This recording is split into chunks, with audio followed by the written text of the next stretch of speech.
Dávej z radosti. On je ten, který dává semeno k zasívání. A bude ti dávat víc a víc. Pokaždé, když dáváš, mnoho lidí neví, že to je způsob života. Takže když to děláš, tak Bůh tě udělá tak, že ty budeš moct dávat ještě víc. Deuteronomy chapter 8, and I like to open to verse 18. But thou shalt remember the Lord thy God, for it is He that giveth thee power to get wealth. This is what God does. The devil doesn't give any man power to get wealth, especially the children of God.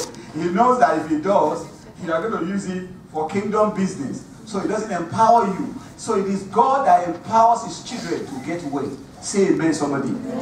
If you may, say amen. To je Bůh, so next time, dělá, že jeho děti jsou stanovat, dávat a dostávat bohatství.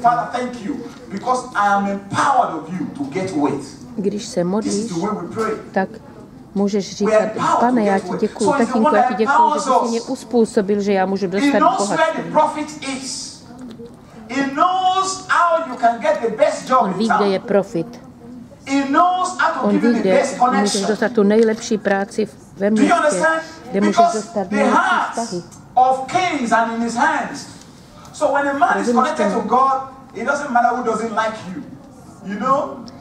Srdce králu je v jeho ruce, takže když ty jsi ve spojení s Bohem, tak není nic pro tebe nemožné. On to může udělat pro tebe, protože Bůh udělá to, že ty lidé to pro tebe udělají. It comes not from the east or from the west. He said it comes from where? From the north, from God.